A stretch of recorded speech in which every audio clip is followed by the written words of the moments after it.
Welcome back to Daybreak, everyone. It's 6:49 on your Saturday morning. Let's take a look at some of the things going on this weekend around West Michigan. And so you've got some city crews out here working to handle that situation, as well as, again, firefighters who are still on scene here putting out hot spots this morning. We're here in the 24-hour tracking center this morning, and we had a little weather overnight and into this morning, and it has been feeling downright tropical-like outside, but I understand from Ellen Baca we've got some changes on the way, as always. As always in Michigan, exactly. It's going to start to feel much colder. So today's one of those days where you walk out and you're like, oh, it's a shorts and t-shirt day. Not for long. Not so much. Not for long. Yeah, be prepared. That temperatures are going to be dropping.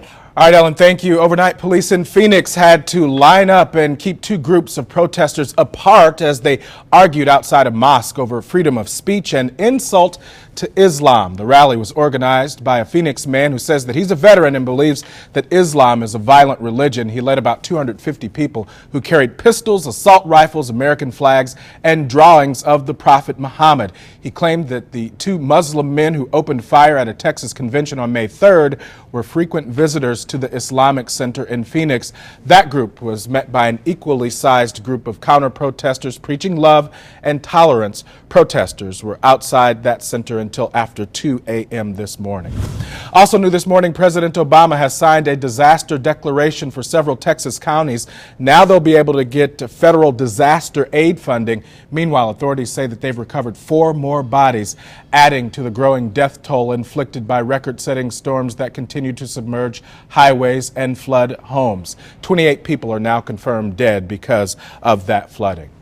An annual meeting of Michigan's decision makers has wrapped up on Mackinac Island. 24-Hour News 8's Coco McAvoy joins us in studio this morning with one of the hot topics. Of course, we're talking our crumbling roads.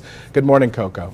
Just kind of like a 48-hour period here where it's a little bit less than ideal. Yeah, but as for now, I'll look at it as a refreshing change. I'll give the AC a bit of a break. Exactly. Yeah. And I love rainy days like this. It kind of gives you some time to reset and do some things inside and not feel guilty about it. Absolutely. Well, let's take a look at what's trending online this morning. General Motors, they will offer 2 systems that turn a car's dashboard screen into a smartphone. Today in downtown Grand Rapids, the city and local veterans will hold the annual Memorial Day Parade. The event is held today on May 30th, which was the original date for Memorial Day. Now that parade begins at noon today and has a new route this year. The parade units will step off at the corner of Monroe Avenue and Lyon Street, then head south to Monroe Center and march down that street to Division Avenue.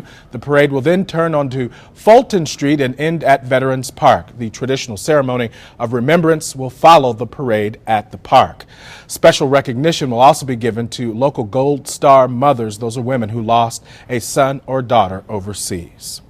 When a small-town fire department in Ohio lost everything to, of all things, fire, departments throughout the country jumped in to help, including right here in West Michigan. Cascade Township will donate the 1992 fire engine to the Florence Township Fire Department in Edna, Ohio. The department lost most of their equipment, including their fire engine, to the May 3rd fire. Now, this isn't the first time that a local community has donated an old fire engine to a department in need. Ada did the same thing a few years back for a Texas department devastated by a tragic explosion. A Grand Rapids icon sat empty for years, but not much longer. News 8 was the first to confirm that the steel-cased pyramid now has a new owner. Nevada-based Norman Properties purchased the 660,000 square foot 5-story pyramid. It plans to renovate the building and then sell it to one tenant. Tom DeBoer, who brokered that deal with Norman Properties, says that the search for a tenant is now on. DeBoer says in the end, the new owner might just opt to take a chance with a company that has growth potential. Yeah, good morning, Emily. We're about a quarter of a mile back from the building itself, but firefighters are still on scene here this morning as parts of that building are still burning. From time to time, you can see flames rise up from the facility as firefighters work to put out some of the hot spots. Now, the good news in all of this is that the business that once occupied that building, which is the old Oliver Machinery Company, it had been unoccupied for about a year and no one was hurt. If we go back to last night, the flames broke out around 10 o'clock here on the northeast outside. The flames were so intense that part of the building collapsed as firefighters worked to battle this blaze. In fact, they had to set up what are called collapse zones around the building where they pulled firefighters back for their own safety just in case those walls collapsed outwards. Another concern was that the flames could spread to nearby businesses and into the neighborhood. Firefighters were finally able to get the fire under control for the most part, but say fighting this one presented its challenges. Based on the size of the mass of the building, we had a lot of fire, and you got a lot of embers that are coming off, especially as the roof was falling in and different things. We had units out working actually in the neighborhoods. They were patrolling in the neighborhoods, and we were looking for hot spots. And what you're looking at now here live is basically a lake in the middle of the roadway here. All of that water came from the fire hoses and the apparatus that they were using to put out that blaze, and the water has just run off into the middle of the street here. But because there is so much construction, road construction in this area, it really doesn't have any place to drain. So you've got some city crews out here working to handle that situation, as well as, again, firefighters who are still on scene here putting out hot spots this morning. They still have not determined a cause. Reporting live from Grand Rapids this morning, Marc Thompson, 24-Hour News 8. Back to you.